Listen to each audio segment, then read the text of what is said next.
Hello student, मैं Shahzad Khan, assistant teacher of commerce, Sardar Patel Hindu inter college, Shahjahanpur.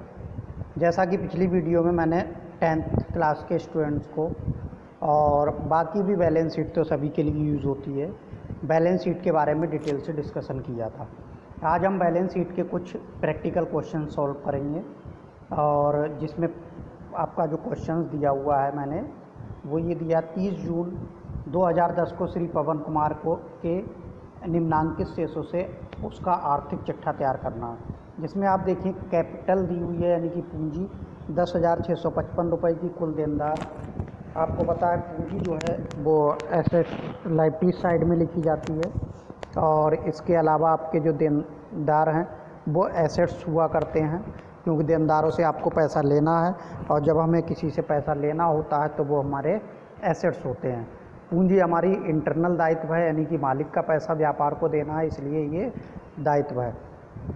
इसके अलावा आप देखिएगा इसमें दिया हुआ है आपके कुल लेनदार, ये भी किसी से उधार माल खरीदते हैं तो उसे लेनदार कहते हैं, उसका ही पैसा देना है, दायित्व है। रोकड़ हाथ में संपत्ति है, रोकड़ बैंक में संपत्ति है, शुद्ध लाभ से हमारी पूंजी बढ़ जाया करती। ऋण दायित्व है, भवन संपत्ति है, मशीनरी संपत्ति है और अंतिम रहतिया जो अंत में माल बच जाता है उसे अंतिम रहतिया कहते हैं, उसमें भी हमारा पैसा लगा है तो वो भी हमारी क्या है, संपत्ति है। तो अब इससे हम बैलेंस शीट आर्थिक चिट्ठा तैयार करेंगे। तो आर्थिक चिट्ठे को मैंने दो तरीके से आपको बताया था, एक तो स्थायित्व के आधार पर और एक आपका यानी कि तरलता के आधार पर।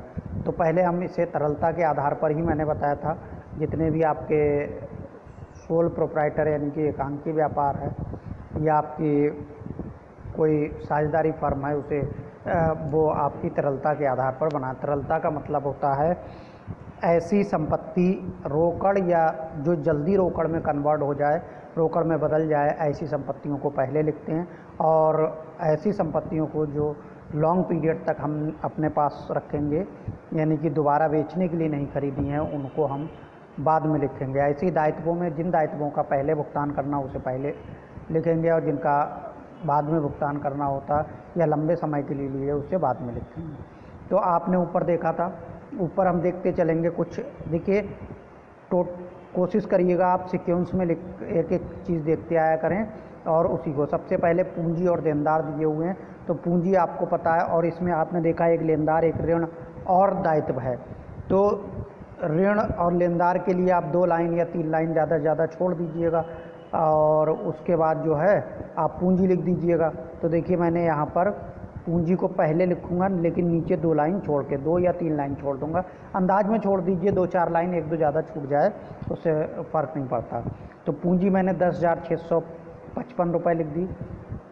उसके बाद मेरे देनदार आते थे तो देनदार से पहले रोकड़ हाथ में, रोकड़ बैंक में लिखा जाता था, इसलिए मैंने यहाँ पर कुल देनदार 3250 ऊपर 2-3 लाइन छोड़कर लिख दिया।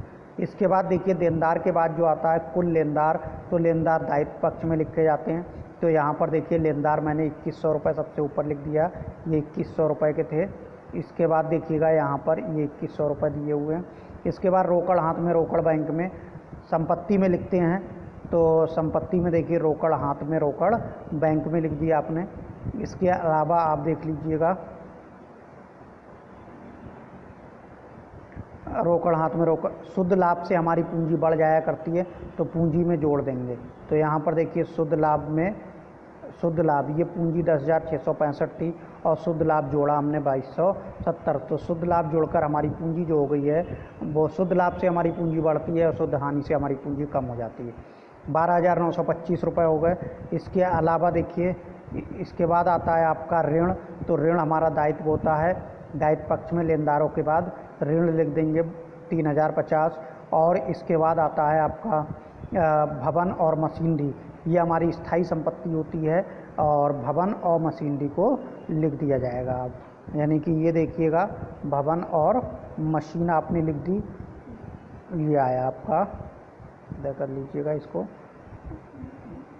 मशीनरी 2000 और भवन अंतिम रहतिया, क्योंकि ये मशीनरी भवन को सबसे नीचे लिखते हैं इसलिए अंतिम रहतिया देनदार के बाद में लिख देंगे 6,075 रुपये, ये अंतिम रहतिया दिया हुआ था। अब आप क्या करेंगे, दोनों साइड का आपको कुछ नहीं करना है, टोटल कर देना। और ये टोटल दोनों साइड का जो आता है, दायित्व और संपत्ति दोनों पक्षों का जो टोटल आता है वो समान आया करता है। तो इसका योग देखिए 18,075, इधर दायित्व पक्ष का भी 18,075 है और आपके जो संपत्ति पक्ष है उसका भी 18,075 रुपये है। ठीक है, दोनों साइड का टोटल बराबर आने का मतलब है आपकी जो गणितीय शुद्धता है वो जांच हो गई बैलेंस शीट की टोटल बराबर होने से। अब इसके बाद नेक्स्ट क्वेश्चन करेंगे हम। कह रहा है निम्नलिखित विवरण से 31 मार्च 2010 को समाप्त होने वाले वर्ष के लिए कपड़ा व्यवसाय का आर्थिक चिट्ठा। तो ऊपर देखिए जब क्वेश्चन करेंगे तो आर्थिक चिट्ठा लिख लेंगे 31 मार्च 2010 को। मैंने आपको पहले ही बताया था, यहाँ पर को लिखते हैं, ये नहीं लिखते हैं वर्ष को समाप्त होने वाले वर्ष के लिए, क्योंकि ये एक पर्टिकुलर डेट में बनता है और 31 मार्च की ही ये आर्थिक स्थिति है। उसके बाद अप्रैल की कुछ और भी हो सकती है और इससे पहले 1 महीने पहले की भी आर्थिक स्थिति कुछ और भी हो सकती है, या 2 दिन पहले की भी आर्थिक स्थिति कुछ और हो सकती है। तो जिस डेट को हम आर्थिक चिट्ठा बनाते हैं उसी डेट की आर्थिक स्थिति ये बताता है।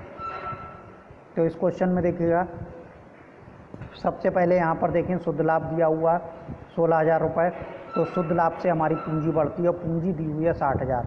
तो कुछ लाइनें 4-5 लाइनें ऊपर दायित्व पक्ष में छोड़ दीजिएगा और उसके बाद लिख दीजिएगा आप पूंजी 60,000 और शुद्ध लाभ 16,000। तो पूंजी हमारी बढ़ गई 76,000 हो गई। और अभी देख लीजिए क्वेश्चन में आप देख लिया करें कहीं आहरण तो नहीं है। आहरण भी दिया हुआ था नीचे बिल्कुल। आहरण का मतलब होता है निजी प्रयोग के लिए पैसा निकाला व्यापार से। अब निजी प्रयोग के लिए जब व्यापार से पैसा मालिक निकालता है तो उसकी पूंजी कम हो जाया करती, इसलिए पूंजी में से माइनस कर देंगे। 1,000 रुपये आहरण को माइनस कर दिया तो अब पूंजी जो बची वो 75,000 रुपये की बची। अब इसके बाद और चीज़ें देख लीजिएगा आप। पूंजी के बाद फर्नीचर मशीनरी दी हुई है, ये फिक्स्ड असेट होती, स्थायी संपत्ति होती, इसे संपत्ति पक्ष में नीचे लिखते हैं, ऊपर लाइनें कुछ छोड़ दीजिएगा। आप फर्नीचर मशीन लिख दिया आपने, फर्नीचर 2,000 और मशीन 4,000। देखिए ऐसा हम इसलिए करते हैं, एक एक क्रम में देखते लाते हैं कि अगर हम ऐसे ढूंढेंगे संपत्तियां और असेट्स में तो ढूंढने से कभी कभी कोई चीज़ रह जाएगी तो आपको आंसर नहीं मिलेगा। इसलिए हम 1 बाय 1 करके देख लीजिएगा क्रम में, तो क्रम से कोई चीज़ छूटेगी नहीं आपने। तो यहाँ तक पहुँच गए थे आप मशीनरी तक। अब लेनदार दायित्व होता है, क्योंकि जिनसे हमने उधार माल खरीदा वो लेनदार होते हैं, तो लेनदारों को दायित्व में लिख देंगे 10,000 रुपये। इसके बाद लेनदार के बाद आता है आपका देनदार। देनदार संपत्ति होती 30,000 रुपये देनदार में लिख देंगे। संपत्ति में देनदार, ये आ गया आपका संपत्ति में 30,000 रुपये। इसके बाद देखिए देनदार से पहले यहाँ पर अब प्राप्य पत्र दिए हुए हैं, तो प्राप्य पत्र भी जिन बिलों का पैसा मिलना है वो प्राप्य पत्र होते हैं, वो भी संपत्ति होती है। देनदारों से भी पैसा मिलना होता है तो 8,000 ये आ गए, वो भी हमारी संपत्ति होती है। इसके बाद आता है बैंक देय बिल। देय बिल का मतलब जिन बिलों का पैसा देना है तो उसे किधर लिख देंगे आप, देय बिल का मतलब है दायित्व में लिख देंगे देय बिल 6,000 रुपये। इसके बाद देखिए देय बिल के बाद आता है बैंक ऋण 3,600 रुपये। तो ये बैंक का ऋण देना ये भी दायित्व है आपका, तो बैंक ऋण भी दायित्व में लिख देंगे 3,600 रुपये। इसके बाद देखिए बैंक ऋण के बाद आता है रोकड़ हाथ में। रोकड़ बैंक में ये हमारी संपत्ति होती, विनियोग भी हमारा संपत्ति होती। विनियोग का मतलब है हमने किसी कंपनी के शेयर या डिबेंचर्स खरीद के अपना पैसा लगा दिया, या म्यूचुअल फंड में अपना पैसा लगा दिया, कहीं पे भी अपना पैसा लगा देते हैं शेयर डिबेंचर्स खरीद के, तो उसे विनियोग कहते हैं, या कोई सिक्योरिटी खरीद के। तो ये विनियोग भी हमारा पैसा लगा, इसलिए एसेट्स है 12,000 रुपये संपत्ति पक्ष में लिख दिया जाएगा। इसके बाद देखिए आपका क्वेश्चन कंप्लीट हो गया। अब हमने दोनों साइड का टोटल करेंगे, तो दोनों साइड का टोटल जो आ रहा है वो 94,600 लायबिलिटीज भी आ रही, दायित्व पक्ष भी, और 94,600 संपत्ति पक्ष भी आ रहा। दोनों का टोटल बराबर होने से ये हो जाता है कि हमारी जो बैलेंस शीट बनी है वो सही है, यानी कि उसमें कोई गलती नहीं है। अगर इस क्वेश्चन पे थोड़ा सा आप ध्यान दें तो इस क्वेश्चन में देखें, एक तो ये ऋणी पक्ष है और एक ये धनी पक्ष है, ये हमारा तलपट बना हुआ है। तो तलपट में मैंने आपको बताया था कि ऋणी पक्ष में संपत्तियां होती हैं और दायित्व पक्ष में वो धनी पक्ष में दायित्व होते हैं। तो जैसे आप देखें पूंजी ये दायित्व था, इसके बाद आता है ये आपके लेनदार दायित्व थे, और इसके बाद ये देय पत्र दायित्व था, बैंक ऋण दायित्व था। और इसके अलावा जो ऋणी पक्ष है उसमें क्या चीज़ दी होती है, संपत्ति दी होती है। तो ऋणी पक्ष पे अगर थोड़ा सा ध्यान देखेंगे तो देखिए ये सारी हमारी संपत्ति हैं, जैसे कि फर्नीचर, मशीनरी, उसके बाद देनदार, उसके बाद क्या दिया हुआ था, रोकड़ हाथ में रोकड़ बैंक में विनियोग, ये संपत्ति होती है। आहरण क्योंकि पूंजी में से माइनस होता है तो इस तरीके से आप समझिए संपत्ति पक्ष में भी लिख सकते हैं। कोई चीज़ हमारे दायित्व को जब कम करता है दायित्व को, तो उसे अगर संपत्ति में लिख दें तब भी सही है, लेकिन आपको लिखना आहरण को पूंजी में से ही घटाना पड़ेगा क्योंकि उससे पूंजी हमारी कम हो जाती है, यही सही है। शुद्ध लाभ यानी कि मैंने बताया था जितने भी लाभ होते हैं वो भी धनी पक्ष में लिखे जाते हैं। अगले क्वेश्चन को करेंगे तो और आपके क्लियर हो जाएगा। नेक्स्ट क्वेश्चन में देखें, व्यापार एवं लाभ हानि खाता तथा आर्थिक चिट्ठा दोनों ही बनाने हैं आपको। तो इसमें देखिएगा सबसे पहले ऊपर विक्रय दिया, तो आपने को जब मैंने क्वेश्चन पढ़ाया था तो विक्रय जो जाता है वो व्यापार खाते के धनी पक्ष में 15,000 रुपये देख लेंगे। अगर विक्रय वापसी हो तो उसे भी ध्यान में रखा जाएगा। तो क्वेश्चन में क्रय वापसी विक्रय वापसी नहीं थी, इसलिए विक्रय को डायरेक्ट लिख देंगे आप व्यापार खाते के धनी में।